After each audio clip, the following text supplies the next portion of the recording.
कोई भी ऐसा व्यक्ति नहीं होगा जो पाप कर्म ना किया हो और कोई भी ऐसा व्यक्ति नहीं होगा जो पुण्य कर्म ना किया हो। व्यक्ति की पूर्व जन्म के पाप और पुण्य दुर्भाग्य और भाग्य के रूप में उसके साथ चलते हैं। यदि आपका भी भाग्य आपका साथ नहीं देता तो आप ये समझ ले आपके पूर्व जन्म में किए गए कुछ ऐसे विशेष पाप कर्म है जो आपके माथे अड़ा हुआ है। व्यक्ति से अनजाने में कई ऐसे पाप हो जाते हैं जो ज्ञात और अज्ञान होते हैं। ऐसे पाप कर्म को सुधारने के लिए हमारे शास्त्रों में कई ऐसे नियम, कई ऐसे समस्याओं का समाधान भी बताया गया है जिसे हम आपके सामने शेयर करेंगे। आपसे अगर भूल से कोई पाप कर्म हो गए हैं तो आप कुछ पुण्य करके उसे आप धो सकते हैं। तो आइए शुरू करते हुए कौन सा ऐसा पुण्य कर्म है जिसकी वजह से आप अपने पाप को धो सकते हैं। नंबर 1, अगर आपसे जाने अनजाने किए गए पापों से मुक्ति चाहते हैं तो सबसे बड़ी पुण्य कमाने की रास्ता है बेजुबानों की सेवा करें।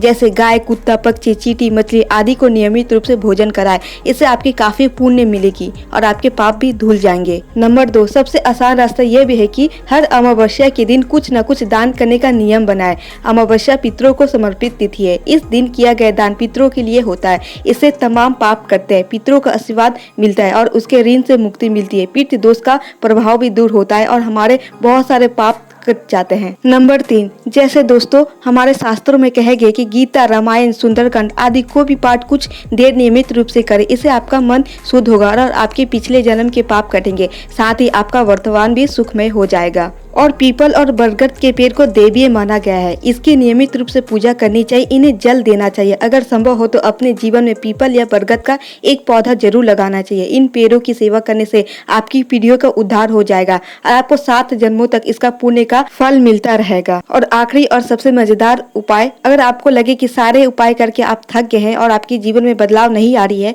तो दोस्तों प्रातः काल उठने के बाद सबसे पहले आप गायत्री मंत्र की जप करें। इससे भी हमारे पाप कर्म करते हैं और पुण्य में बदलते हैं। इसे आजमाएं। 6-7 महीने करने के बाद ही आपको चमत्कार जरूर देखने को मिलेंगे। यानी कि आप समझ ही गए होंगे दोस्तों कि शुभ कर्म करने से ही हमारे सारे पाप करते हैं, चाहे इस जन्म के हो चाहे अगले जन्म के। तो जब भी आपको अवसर मिले तो शुभ कर्म करने से पीछे ना हटे, इसे अवश्य करें ताकि आपको अक्षय पुण्य की प्राप्ति होती रहे और आपके जीवन में बदलाव आता रहे।